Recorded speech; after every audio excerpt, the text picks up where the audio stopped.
الحمد للہ رب العالمین والصلاة والسلام علی خاتم النبیین اما بعد فاعوذ باللہ من الشیطان الرجیم بسم اللہ الرحمن الرحیم۔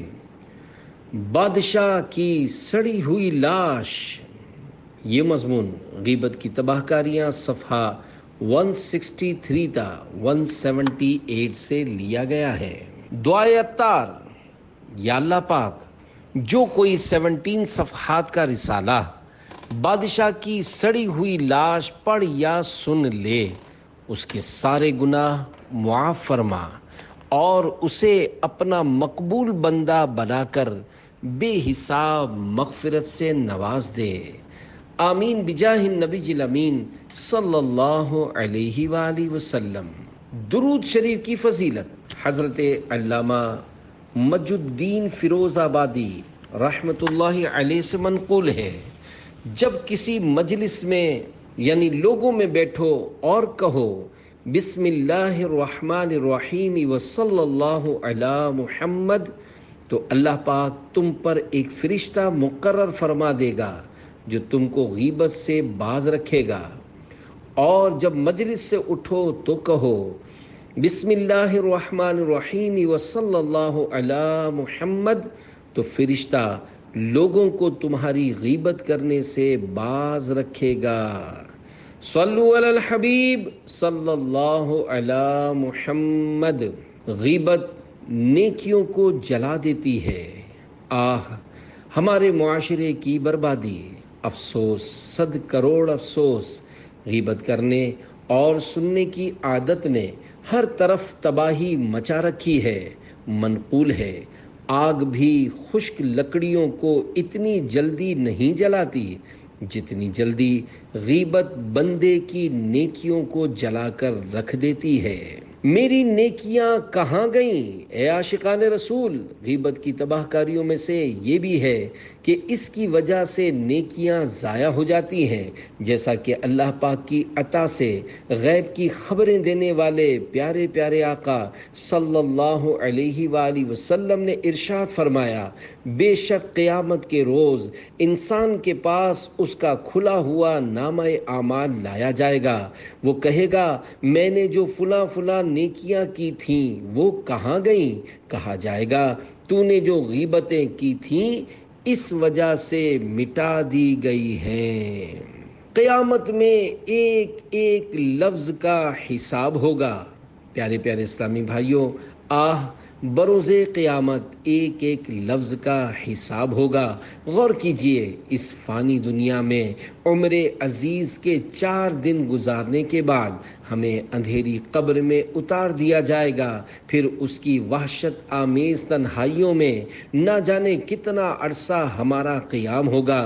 پھر جب عرصہ محشر میں حساب و کتاب کے لیے حاضری ہوگی تو اپنا ہر عمل اپنے نامہ اعمال میں لکھا ہوا دکھائی دے گا، جیسا کہ قرآن مجید فرقان حمید کے پارہ 30 سورۃ الزلزال آیت نمبر 6 تا 8 میں ارشاد ہوتا ہے، یومئذ یصدر الناس اشتاتا لیروا اعمالهم فمن يعمل مثقال ذرة خيرا يره ومن يعمل مثقال ذرة شرا يره۔ ترجمہ کنز الایمان۔ اس دن لوگ اپنے رب کی طرف پھریں گے کئی راہ ہو کر تاکہ اپنا کیا دکھائے جائیں، تو جو ایک ذرہ بھر بھلائی کرے اسے دیکھے گا اور جو ایک ذرہ بھر برائی کرے اسے دیکھے گا۔ آہ اللہ قدیر کی خفیہ تدبیر ہمارے بارے میں کیا ہے؟ کچھ نہیں معلوم۔ آیا بارگاہ رب العزت سے پروانہ مغفرت جاری ہوگا یا معاذ اللہ دخول جہنم کا حکم ملے گا؟ اس کا کچھ نہیں پتہ۔ نسأل العافیہ، یعنی ہم عافیت کا سوال کرتے ہیں۔ گر تو ناراض ہوا میری ہلاکت ہوگی، ہائے میں نار جہنم میں جلوں گا یا رب، عفو کر اور صدا کے لیے راضی ہو جا، گر کرم کر دے تو جنت میں رہوں گا یا رب۔ صلو علی الحبیب صلی اللہ علی محمد، توبو الی اللہ استغفر اللہ، صلو علی الحبیب صلی اللہ علی محمد۔ جس کی غیبت کی جائے وہ فائدے میں۔ جب آپ کو معلوم ہو کہ میری غیبت کی گئی ہے تو سیخ پا ہونے یعنی غصے میں آ جانے کے بجائے صبر و تحمل سے کام لیجئے، اور یوں بھی نقصان اسی کا ہوتا ہے جس نے غیبت کی۔ جس کی غیبت کی گئی وہ تو فائدے ہی میں رہتا ہے۔ چنانچہ حضرت سیدنا ابو امامہ رضی اللہ عنہ فرماتے ہیں، بندے کو قیامت کے دن جب اس کا نامہ اعمال دیا جائے گا تو وہ اس میں ایسی نیکیاں دیکھے گا جو اس نے نہ کی ہوں گی۔ عرض کرے گا، اے میرے رب، یہ میرے لیے کہاں سے آ گئیں؟ کہا جائے گا، یہ وہ نیکیاں ہیں جو لوگوں نے تمہاری غیبت کی تھی۔ میری ماں میری نیکیوں کی زیادہ حقدار ہے۔ حضرت سیدنا عبداللہ بن مبارک رحمۃ اللہ علیہ کے سامنے کسی نے غیبت کا تذکرہ کیا تو فرمایا، اگر میں کسی کی غیبت کرنا درست جانتا تو اپنی ماں کی غیبت کرتا، کیونکہ میری نیکیوں کی سب سے زیادہ حقدار وہی ہے۔ ماں کے پورے حقوق ادا نہیں کیے جا سکتے۔ پیارے پیارے اسلامی بھائیوں، دل کو چوٹ لگانے کے لیے اس حکایت میں عبرت کے کافی مدنی پھول ہیں۔ گویا فرما رہے ہیں کہ نیکیاں چونکہ انمول ہیں اور ماں کے حقوق سے بھی سبکدوشی ممکن نہیں، لہذا اگر نیکیاں کسی کو دینی ہی ہوں تو انسان اپنی ماں ہی کو کیوں نہ دے دے۔ اس حکایت سے ماں کی اہمیت کا بھی پتہ چلتا ہے۔ بہرحال غیبت میں کوئی بھلائی نہیں، اس میں رسوائی ہی رسوائی ہے۔ اے پیارے خدا از پے سلطان مدینہ، غیبت کی نحوست سے میری جان چھڑا دے، آدھے گناہ معاف۔ حضرت سیدنا عطا خراسانی رحمۃ اللہ علیہ فرماتے ہیں، اگر کوئی آپ کی غیبت کرے تو پریشان نہ ہو، غیبت کرنے والا نادانستہ طور پر آپ ہی کے ساتھ بھلائی کر رہا ہے۔ ہمیں یہ بات پہنچی ہے کہ جس کی ایک بار غیبت کی جائے اس کے نصف یعنی آدھے گناہ معاف ہو جاتے ہیں۔ ساری رات کی عبادت اور غیبت۔ ایک بار حضرت سیدنا حاتم اصم رحمۃ اللہ علیہ کی نماز تہجد فوت ہو گئی تو زوجہ محترمہ نے آپ رحمۃ اللہ علیہ کو اس پر عار یعنی غیرت دلائی۔ آپ رحمۃ اللہ علیہ نے فرمایا، گزشتہ شب کچھ افراد ساری رات نوافل میں مصروف رہے ہیں اور صبح انہوں نے میری غیبت کی ہے، تو ان کی اس رات کی عبادت بروز قیامت میرے میزان عمل یعنی اعمال تلنے کے ترازو میں رکھ دی جائے گی۔ 100 برس کی نفلی عبادت اور ایک غیبت۔ اے عاشقان اولیاء، بزرگان دین رحمت اللہ علیہم کے فرامین میں حکمت کے بے شمار مدنی پھول ہوتے ہیں۔ مذکورہ حکایت میں غیبت کرنے والوں کو بڑے اچھوتے انداز میں چوٹ لگائی گئی ہے تاکہ وہ غیبتیں کر کے اپنی عبادتیں داؤ پر نہ لگائیں۔ اس حکایت سے یہ مدنی پھول بھی ملا کہ جو آدمی خواہ ساری رات عبادات میں گزارے مگر غیبتوں سے باز نہ آئے تو اس کی عبادات و ریاضات ان لوگوں کو دے دی جائیں گی جن کی غیبتیں اور حق تلفیاں کی ہیں۔ سچ پوچھو تو 100 برس کی نفلی عبادت کے مقابلے میں صرف ایک بار کی غیبت زیادہ خطرناک ہے، کیونکہ اگر کوئی شخص زندگی میں کبھی بھی نفلی عبادت نہیں کرے گا تب بھی قیامت میں اس پر اس کی گرفت یعنی پکڑ نہیں ہے، جبکہ غیبت میں رب العزت کی معصیت یعنی نافرمانی اور ثواب آخرت کی اضاعت یعنی ضائع ہونا اور ہلاکت ہے۔ دنیا کی ساری دولت کا ہاتھ سے جاتے رہنا اگرچہ نفس پر گراں بار ہے مگر حقیقت میں بہت چھوٹا نقصان ہے، اور قیامت میں ایک نیکی بھی اگر کسی کو حق تلفی کے عوض دینی پڑ گئی تو خدا کی قسم یہ بہت بڑا نقصان ہے۔ میزاں پہ سب کھڑے ہیں، اعمال تل رہے ہیں، رکھ لو بھرم خدا را عطار قادری کا۔ حاجت روائی اور بیمار پرسی کی فضیلت۔ پیارے پیارے اسلامی بھائیوں، غیبت کی بد خصلت سے جان چھڑائیے، نیکیاں بچائیے بلکہ خوب بڑھائیے، نیکیاں بڑھانے کے مکی مدنی نسخے اپنائیے اور جنت الفردوس کے حقدار بن جائیے۔ سبحان اللہ، کتنے خوش نصیب ہیں وہ اسلامی بھائی اور اسلامی بہنیں جو اپنی زبان کو نیکی کی دعوت، سنت و بھرے بیان اور ذکر و درود میں لگائے رکھتے ہیں۔ مسلمان کی حاجت روائی کرنا کار ثواب ہے، نیز بیمار یا پریشان مسلمان کو تسلی دینا بھی زبان کا عظیم الشان استعمال ہے۔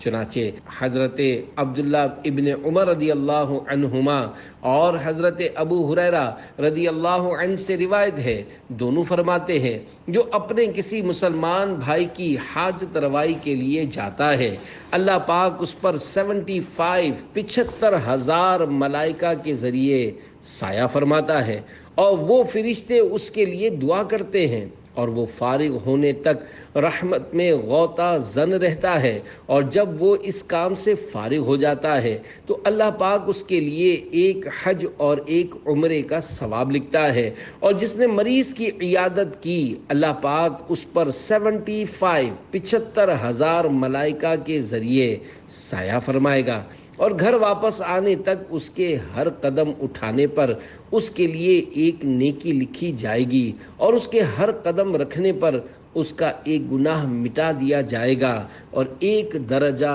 بلند کیا جائے گا۔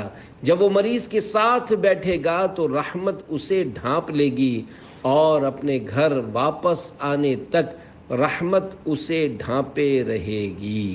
جنت کے 2 جوڑے، جب کسی کا بچہ بیمار ہو جائے، کوئی بے روزگار یا قرض دار ہو جائے، حادثے کا شکار ہو جائے، چور یا ڈاکو مال لے کر فرار ہو جائے، کاروبار میں نقصان سے ہمکنار ہو جائے، کوئی چیز گم ہو جانے کے سبب بے قرار ہو جائے، الغرض کسی طرح کی بھی پریشانی سے دوچار ہو جائے، اس کی دل جوئی کے لیے زبان چلانا بہت بڑے ثواب کا کام ہے۔ چنانچہ حضرت سیدنا جابر رضی اللہ عنہ سے روایت ہے کہ اپنے رب سے ہم گناہ گاروں کو بخشوانے والے پیارے پیارے آقا صلی اللہ علیہ وآلہ وسلم نے ارشاد فرمایا، جو کسی غمزدہ شخص سے تعزیت کرے گا اللہ پاک اسے تقوی کا لباس پہنائے گا اور روحوں کے درمیان اس کی روح پر رحمت فرمائے گا، اور جو کسی مصیبت زدہ سے تعزیت کرے گا اللہ پاک اسے جنت کے جوڑوں میں سے 2 ایسے جوڑے پہنائے گا جن کی قیمت ساری دنیا بھی نہیں ہو سکتی۔ یا خدا صدقہ نبی کا بخش مجھ کو بے حساب، نزع و قبر و حشر میں مجھ کو نہ دینا کچھ عذاب۔ صلو علی الحبیب صلی اللہ علی محمد، توبو الی اللہ استغفر اللہ، صلو علی الحبیب صلی اللہ علی محمد۔ غیبت سننا بھی حرام ہے۔ اللہ پاک کے پیارے پیارے آخری نبی مکی مدنی محمد عربی صلی اللہ علیہ وآلہ وسلم نے گانا گانے اور گانا سننے سے، اور غیبت کرنے اور غیبت سننے سے، اور چغلی کرنے اور چغلی سننے سے منع فرمایا۔ حضرت علامہ عبدالرؤف مناوی رحمۃ اللہ علیہ فرماتے ہیں، غیبت سننے والا بھی غیبت کرنے والوں میں سے ایک ہوتا ہے۔ غیبت میں شرکت کے تمام انداز گناہ ہیں۔ غیبت سننے پر خوش ہونا اور اس کی طرف توجہ سے کان لگانا، دلچسپی لیتے ہوئے ہاں ہوں ہیں جی وغیرہ آوازیں نکالنا بھی غیبت ہے۔ غیبت سننے والے کی اس حرکت سے غیبت کرنے والے کو مزید تقویت ملتی ہے اور وہ مزید بڑھ چڑھ کر غیبت کرتا ہے۔ اسی طرح غیبت سن کر خوشی اور تعجب کا اظہار بھی گناہ ہے۔ مثلا حیرت کے ساتھ کہنا، ارے یہ ایسا شخص ہے، میں تو اس کو اچھا آدمی سمجھتا تھا۔ دلچسپی کے ساتھ غیبت سننے، تعجب کا اظہار کرنے، ہاں میں ہاں ملانے کے انداز میں سر ہلانے وغیرہ میں غیبت کرنے والے کی پذیرائی اور حوصلہ افزائی کا سامان ہے، بلکہ ایسے موقع پر بلا اجازت شرعی خاموش رہنے والا بھی غیبت میں شریک ہی مانا جائے گا۔ بادشاہ کی سڑی ہوئی لاش۔ ایک مرتبہ کچھ لوگوں نے حضرت میمون رحمۃ اللہ علیہ کے سامنے ایک بادشاہ کی برائیاں بیان کرنا شروع کر دیں۔ آپ رحمۃ اللہ علیہ خاموشی سے سنتے رہے، خود اس کے بارے میں کوئی اچھی یا بری بات نہیں کی۔ جب رات سوئے تو خواب میں دیکھا کہ اسی بادشاہ کی سڑی ہوئی بدبودار لاش آپ رحمۃ اللہ علیہ کے سامنے رکھی ہے اور ایک آدمی کہہ رہا ہے اسے کھاؤ۔ فرمایا میں اسے کیوں کھاؤں؟ اس نے جواب دیا اس لیے کہ تمہارے سامنے اس بادشاہ کی غیبت کی گئی تھی۔ فرمایا مگر میں نے تو اس کے بارے میں کوئی اچھا یا برا کلام نہیں کیا۔ جواب ملا لیکن تم اس کی غیبت سننے پر رضا مند تھے۔ حضرت حزم رحمۃ اللہ علیہ فرماتے ہیں حضرت میمون رحمۃ اللہ علیہ خود کسی کی غیبت کرتے نہ اپنے سامنے کسی کو غیبت کرنے دیتے، بلکہ اگر کوئی غیبت کرنے کی کوشش کرتا تو اسے منع فرما دیتے۔ اگر وہ باز آ جاتا تو ٹھیک، ورنہ آپ رحمۃ اللہ علیہ وہاں سے اٹھ کھڑے ہوتے۔ سیاسی تبصروں کی بیٹھکیں۔ اے عاشقان رسول، اس حکایت سے معلوم ہوا کہ سیاسی قائدین، ارباب اقتدار اور حکمران طبقے کی غیبت کی بھی کھلی چھوٹ نہیں۔ 100 کروڑ افسوس، آج کل شاید ہی ہماری کوئی نشست ایسی ہو جس میں کسی سیاسی لیڈر یا وزیر یا قومی یا صوبائی اسمبلی کے کسی رکن کی عزت کی دھجیاں نہ اڑائی جاتی ہوں۔ کبھی وزیر اعظم ہدف تنقید ہوتا ہے تو کبھی صدر، کبھی وزیر اعلیٰ کی شامت آتی ہے تو کبھی گورنر کی۔ مختلف لوگوں کے متعلق نام بنام زوردار منفی یعنی نیگیٹو بحثیں کی جاتی ہیں، جی بھر کر کیچڑ اچھالا جاتا اور ایک سے ایک برے نام رکھے جاتے۔ غور سے سنیے، رب کائنات پارہ 26 سورۃ الحجرات آیت نمبر 11 میں ارشاد فرماتا ہے وَلَا تَنَابَزُوا بِالْأَلْقَابِ، ترجمہ کنز ایمان، اور ایک دوسرے کے برے نام نہ رکھو۔ فرشتے لعنت کرتے ہیں۔ عاشقان رسول کی مدنی تحریک دعوت اسلامی کے مکتبۃ المدینہ کی کتاب آنسوؤں کا دریا صفحہ 246 تا 247 پر یہ حدیث پاک لکھی ہے۔ حضرت سعید بن عامر رضی اللہ عنہ سے روایت ہے کہ نور کے پیکر تمام نبیوں کے سرور صلی اللہ علیہ وآلہ وسلم کا ارشاد حقیقت بنیاد ہے، جس نے کسی مسلمان کو اس کے نام کے علاوہ کسی لفظ یعنی برے نام سے پکارا، اس پر ملائکہ یعنی فرشتے لعنت بھیجتے ہیں۔ اخباری خبروں کا حال بے حال، من چلے نوجوانوں کی اکثر منڈلیوں، ٹولیوں اور بڑے بوڑھوں کی کثیر بیٹھکوں میں حکمران اور سیاسی لیڈروں کے بارے میں غیبت، تہمتوں، بدگمانیوں، عیب دریوں کا وہ منحوس سلسلہ چلتا ہے کہ الامان والحفیظ۔ پھر ستم بالائے ستم یہ کہ دلیل بھی کسی کے پاس کچھ نہیں ہوتی۔ شاید کوئی کہے کہ کیوں نہیں، ہم نے فلاں اخبار میں پڑھا تھا۔ اب بالفرض وہ اخبار فلمی اداکاراؤں کی فحش اداؤں کی تصویروں سے بھرپور اشتہاروں، گندی حرکتوں کے جذبات بھڑکانے والی سیکس اپیلنگ خبروں، چھپ کر گناہ کرنے والوں کی بلا ضرورت شرعی آبرو ریزیوں، حکمرانوں، سیاستدانوں اور معاشرے کے ہر طبقے کے مسلمانوں کی تذلیلوں، تہمتوں اور الزام تراشیوں اور مرے ہوئے مسلمانوں تک کی غیبتوں سے بھرپور رہتا ہو، تو میرے خیال میں اگر کوئی ولی اللہ بھی غیبتوں اور گناہوں بھری خبروں سے بھرپور اور بے پردہ عورتوں کی تصویروں سے معمور ایسا اخبار پڑھنے میں مشغول ہو تو شاید اپنی ولایت نہ بچا پائے۔ برائیوں سے سرشار کسی ایسے اخبار میں چھپی ہوئی عیب دریوں اور غیبتوں بھری خبر کو دلیل کیسے بنایا جا سکتا ہے؟ اگر خبر سچی بھی تھی تب بھی بلا مصلحت شرعی کسی مسلمان کی برائی چھاپنے اور بیان کرنے اور اس طرح کی گناہوں بھری خبر بلا اجازت شرعی پڑھنے کی شریعت نے کب اجازت دی ہے؟ اسی کو تو اسلام نے عیب دری اور غیبت قرار دے کر اس کی بھرپور انداز میں حوصلہ شکنی فرمائی ہے۔ کتوں کی طرح کاٹتے اور نوچتے ہوں گے۔ بہرحال ایسی صحبتوں اور بیٹھکوں کو ترک کرنا ضروری ہے جن میں گناہوں بھری بحثیں چھڑتی، حالات حاضرہ پر فضول تبصرے ہوتے، مسلمانوں کی عزتیں پامال ہوتی اور خوب غیبتیں کی جاتی ہیں۔ عاشقان رسول کی مدنی تحریک دعوت اسلامی کے مکتبۃ المدینہ کی کتاب آنسوؤں کا دریا صفحہ 253 پر ہے۔ ایک بزرگ رحمت اللہ علیہ فرماتے ہیں کہ جب قیامت کا دن آئے گا تو اللہ پاک کی نافرمانی کے لیے مل کر بیٹھنے والے اور گناہوں پر ایک دوسرے کی مدد کرنے والے جمع ہوں گے، پھر وہ گھٹنوں کے بل کھڑے ہوں گے اور ایک دوسروں کو کتوں کی طرح کاٹتے اور نوچتے ہوں گے۔ یہ وہ بد نصیب ہوں گے جو بغیر توبہ کیے دنیا سے رخصت ہوئے ہوں گے۔ میں فالتو باتوں سے رہوں دور ہمیشہ، چپ رہنے کا اللہ سلیقہ تو سکھا دے۔ دعائے قنوت پڑھنے والے اپنا وعدہ نبھائیں۔ اے عاشقان اعلیٰ حضرت، بری صحبتوں سے بچنا بے حد ضروری ہے، ورنہ آخرت تباہ ہو سکتی ہے۔ میرے آقا اعلیٰ حضرت امام اہل سنت امام احمد رضا خان رحمت اللہ علیہ فرماتے ہیں، شریعت مطہرہ نے نماز میں کوئی ذکر ایسا نہیں رکھا ہے جس میں صرف زبان سے لفظ نکالے جائیں اور معنی مراد نہ ہوں۔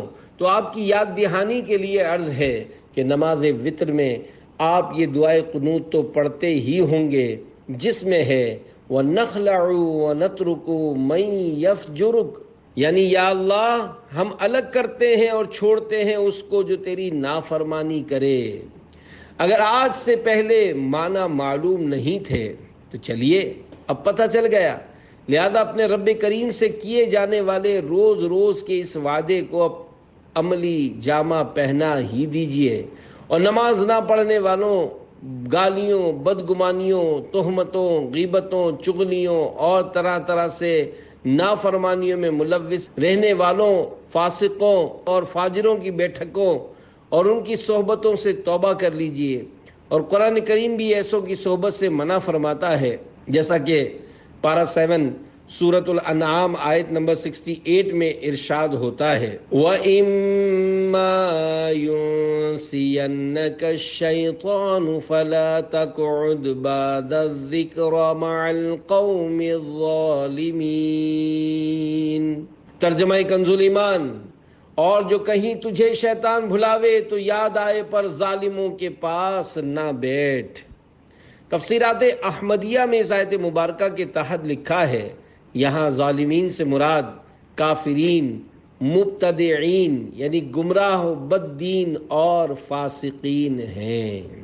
نیکی کی دعوت دینے کے لیے فاسقوں کے پاس جانا جائز ہے۔ جو اسلامی بھائی متقی پرہیزگار ہو وہ یاری دوستی میں نہیں بلکہ صرف نیکی کی دعوت کی حد تک نافرمانوں اور بگڑے ہوئے لوگوں کے ساتھ بیٹھ سکتا ہے۔ چنانچہ پارہ 7 سورۃ الانعام آیت نمبر 69 میں رب العباد ارشاد فرماتا ہے وَمَا عَلَى الَّذِينَ يَتَّقُونَ مِنْ حِسَابِهِمْ مِنْ شَيْءٍ وَلَكِنْ ذِكْرَى لَعَلَّهُمْ يَتَّقُونَ۔ ترجمہ کنز ایمان، اور پرہیزگاروں پر ان کے حساب سے کچھ نہیں، ہاں نصیحت دینا، شاید وہ باز آ جائیں۔ صدر الافاضل مولانا سید محمد نعیم الدین مراد آبادی رحمۃ اللہ علیہ خزائن العرفان میں اس آیت کریمہ کے تحت فرماتے ہیں، اس آیت سے معلوم ہوا کہ پند و نصیحت اور اظہار حق کے لیے ان کے پاس بیٹھنا جائز ہے۔ حجاج بن یوسف کی غیبت سے بھی پرہیز۔ ہمارے بزرگان دین رحمت اللہ علیہم کو غیبت کے معاملے میں اللہ کریم کا اس قدر ڈر رہتا تھا کہ جن کے ظلم و ستم کی داستانیں مشہور و معروف ہوتی ان کا بھی بلا ضرورت شرعی تذکرہ کرنے سے بچتے رہتے، جیسا کہ حضرت علامہ اسماعیل حقی رحمۃ اللہ علیہ فرماتے ہیں، حضرت امام محمد ابن سیرین رحمۃ اللہ علیہ سے عرض کی گئی، کیا بات ہے کہ آپ نے کبھی بھی حجاج بن یوسف کے بارے میں وہ لفظ نہیں بولے، یعنی اسے برا بھلا نہیں کہا؟ فرمایا، یعنی میں اللہ پاک کی خفیہ تدبیر سے ڈرتا ہوں، کہیں ایسا نہ ہو کہ قیامت کے دن اللہ پاک توحید کی برکت سے اسے تو چھوڑ دے، یعنی چونکہ وہ مسلمان تھا لہذا اس نسبت کے سبب اپنے فضل و کرم سے اسے بے حساب بخش دے، اور مجھے اس کی غیبت کرنے کی وجہ سے عذاب میں مبتلا فرما دے۔ 3 عیوب کی نحوست کی عبرت ناک حکایت۔ اے عاشقان رسول، اللہ پاک بے نیاز ہے، اس کی خفیہ تدبیر کس کے بارے میں کیا ہے وہ کوئی نہیں جانتا، لہذا کوئی مسلمان خواہ کتنا ہی بڑا گناہ گار ہو، اس کے بارے میں ہم یہ نہیں کہہ سکتے کہ یہ ضرور جہنم ہی میں جائے گا۔ جب اس کی تدبیر غالب آتی ہے تو بڑے بڑوں کی وہ پکڑ ہو جاتی ہے کہ علمان والحفیظ۔ عاشقان رسول کی مدنی تحریک کے مکتبۃ المدینہ کے رسالے برے خاتمے کے اسباب 31 صفحات صفحہ 5 پر ہے، منہاج العابدین میں ہے۔ حضرت سیدنا فضیل بن عیاض رحمۃ اللہ علیہ اپنے ایک شاگرد کی نزع کے وقت تشریف لائے اور اس کے پاس بیٹھ کر سورہ یاسین شریف پڑھنے لگے تو شاگرد نے کہا سورہ یاسین پڑھنا بند کر دو۔ پھر آپ رحمۃ اللہ علیہ نے اسے کلمہ شریف کی تلقین فرمائی۔ مرنے والے کو یہ نہ کہا جائے کہ کلمہ پڑھ، بلکہ تلقین کا صحیح طریقہ یہ ہے کہ سکرات والے کے پاس بلند آواز سے کلمہ شریف کا ورد کیا جائے تاکہ اسے بھی یاد آ جائے۔ وہ بولا میں ہرگز یہ کلمہ نہیں پڑھوں گا، میں اس سے بیزار ہوں۔ بس انہی الفاظ پر اس کی موت واقع ہو گئی۔ حضرت فضیل رحمۃ اللہ علیہ کو اپنے شاگرد کے برے خاتمے کا سخت صدمہ ہوا۔ 40 روز تک اپنے گھر میں بیٹھے روتے رہے۔ 40 دن کے بعد آپ رحمۃ اللہ علیہ نے خواب میں دیکھا کہ فرشتے اس شاگرد کو جہنم میں گھسیٹ رہے ہیں۔ آپ رحمۃ اللہ علیہ نے اس سے پوچھا کس سبب سے؟ اللہ پاک نے تیری معرفت سلب فرما لی، میرے شاگردوں میں تیرا مقام تو بہت اونچا تھا۔ اس نے جواب دیا 3 عیوب کے سبب: نمبر 1 چغلی، نمبر 2 حسد، نمبر 3 شراب نوشی۔ ایک بیماری سے شفا پانے کی غرض سے طبیب کے مشورے پر ہر سال شراب کا 1 گلاس پیتا تھا۔ نزع میں کفر بکنے کا شرعی مسئلہ۔ پیارے پیارے اسلامی بھائیوں، خوف خدا سے لرز اٹھیے اور گھبرا کر اپنے معبود برحق کو راضی کرنے کے لیے اس کی بارگاہ بے کس پناہ میں جھک جائیے۔ چغلی، حسد اور شراب نوشی کے سبب ولی کامل کا شاگرد کفریہ کلمات بول کر مرا۔ یہاں ایک ضروری مسئلہ سمجھ لیجئے۔ چنانچہ صدر الشریعہ بدر الطریقہ حضرت علامہ مولانا مفتی محمد امجد علی اعظمی رحمۃ اللہ علیہ فرماتے ہیں، مرتے وقت معاذ اللہ اس کی زبان سے کلمہ کفر نکلا تو کفر کا حکم نہ دیں گے کہ ممکن ہے موت کی سختی میں عقل جاتی رہی ہو اور بے ہوشی میں یہ کلمہ نکل گیا۔ اکثر خطائیں زبان سے ہوتی ہیں۔ پیارے اسلامی بھائیوں، واقعی غلط چلنے والی زبان انسان کو بہت پریشان کرتی ہے۔ انسان اسی زبان سے گالیاں نکال کر، جھوٹ بول کر، غیبتیں کر کے، چغلیاں کھا کر اپنی آخرت کو داؤ پر لگاتا ہے۔ اس زبان کی آفتوں سے اللہ پاک کی پناہ۔ مشہور صحابی حضرت عبداللہ بن مسعود رضی اللہ عنہ سے روایت ہے کہ حضور اکرم صلی اللہ علیہ وآلہ وسلم نے ارشاد فرمایا، انسان کی اکثر خطائیں اس کی زبان سے ہوتی ہیں۔ روزانہ صبح و آدھا زبان کی خوشامد کرتے ہیں۔ حضرت ابو سعید خدری رضی اللہ عنہ سے روایت ہے، جب انسان صبح کرتا ہے تو اس کے تمام اعضاء زبان کے سامنے عاجزانہ یہ کہتے ہیں کہ ہمارے بارے میں اللہ پاک سے ڈر، کیونکہ ہم تجھ سے ہی وابستہ ہیں۔ اگر تو سیدھی رہے گی تو ہم سیدھے رہیں گے، اور اگر تو ٹیڑھی ہو گئی تو ہم بھی ٹیڑھے ہوں۔ جو دل میں ہوتا ہے وہی زبان پر آتا ہے۔ مشہور مفسر قرآن حکیم الامت حضرت مفتی احمد یار خان رحمۃ اللہ علیہ اس حدیث پاک کے تحت فرماتے ہیں، نفع و نقصان، راحت و آرام، تکالیف و آلام میں اے زبان ہم تیرے ساتھ وابستہ ہیں، اگر تو خراب ہوگی ہماری شامت آ جاوے گی، تو درست ہوگی ہماری عزت ہوگی۔ خیال رہے زبان دل کی ترجمان ہے، اس کی اچھائی برائی دل کی اچھائی برائی کا پتہ دیتی ہے۔ زبان کی بے احتیاطی کی آفتیں، پیارے پیارے اسلامی بھائیو، واقعی زبان اگر ٹیڑھی چلتی ہے تو بعض اوقات فسادات برپا ہو جاتے ہیں۔ اسی زبان سے اگر مرد اپنی بیوی کو طلاق کہہ دے تو کئی صورتوں میں طلاق مغلظہ واقع ہو جاتی ہے۔ اسی زبان سے اگر کسی کو برا بھلا کہا اور اس کو طیش یعنی غصہ آ گیا تو بعض اوقات قتل و غارت گری تک نوبت پہنچ جاتی ہے۔ اسی زبان سے اگر کسی مسلمان کو بلا اجازت شرعی ڈانٹ دیا اور اس کی دل آزاری کر دی تو یقیناً اس میں گناہ گاری اور جہنم کی حقداری ہے۔ طبرانی شریف کی روایت میں ہے، سرکار مدینہ صلی اللہ علیہ وآلہ وسلم کا فرمان عبرت نشان ہے، جس نے بلا وجہ شرعی کسی مسلمان کو ایذا دی اس نے مجھے ایذا دی، اور جس نے مجھے ایذا دی اس نے اللہ پاک کو ایذا دی۔ ہمیشہ کی رضا و ناراضی، حضرت بلال بن حارث رضی اللہ عنہ روایت کرتے ہیں، سلطان دو جہان صلی اللہ علیہ وآلہ وسلم کا فرمان حقیقت نشان ہے، کوئی شخص اچھی بات بول دیتا ہے، اس کی انتہا نہیں جانتا، اور اس کی وجہ سے اس کے لیے اللہ پاک کی رضا اس دن تک کے لیے لکھی جاتی ہے جب وہ اس سے ملے گا۔ اور ایک آدمی بری بات بول دیتا ہے جس کی انتہا نہیں جانتا، اللہ پاک اس کی وجہ سے اپنی ناراضی اس دن تک لکھ دیتا ہے جب وہ اس سے ملے گا۔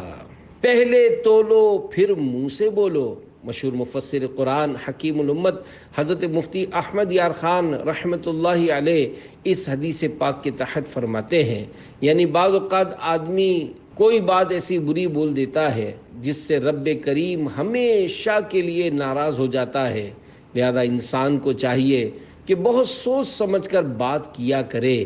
حضرت علقمہ رضی اللہ عنہ فرمایا کرتے تھے کہ مجھے بہت سی باتوں سے بلال ابن حارث رضی اللہ عنہ کی مذکورہ حدیث روک دیتی ہے، یعنی میں کچھ بولنا چاہتا ہوں کہ یہ حدیث سامنے آ جاتی ہے اور میں اس خوف سے خاموش ہو جاتا ہوں کہ کہیں ایسی بات منہ سے نہ نکل جائے جس کی وجہ سے اللہ کریم ہمیشہ کے لیے مجھ سے ناراض ہو جائے۔ قفل مدینہ لگانے ہی میں عافیت ہے، اے عاشقان رسول، بے سوچے سمجھے بول پڑنا بے حد خطرناک نتائج کا حامل ہو سکتا اور اللہ پاک کی ہمیشہ کی ناراضی کا باعث بن سکتا ہے۔ یقیناً زبان کا قفل مدینہ لگانے یعنی اپنے آپ کو غیر ضروری باتوں سے بچانے ہی میں عافیت ہے۔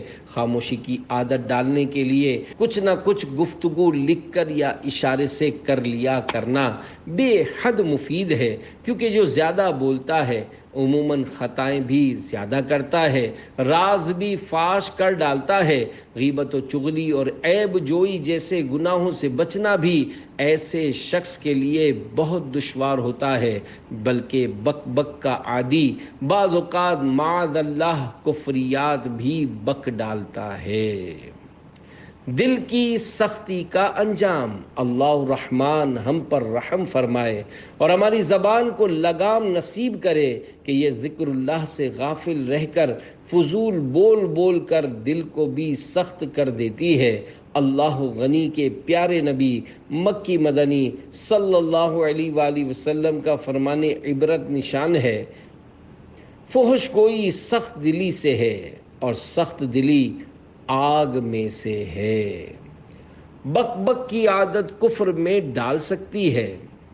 مشہور مفسر قرآن حکیم الامت حضرت مفتی احمد یار خان رحمۃ اللہ علیہ اس حدیث پاک کے تحت فرماتے ہیں، یعنی جو شخص زبان کا بے باک ہو کہ ہر بری بھلی بات بے دھڑک منہ سے نکال دے، تو سمجھ لو کہ اس کا دل سخت ہے، اس میں حیا نہیں۔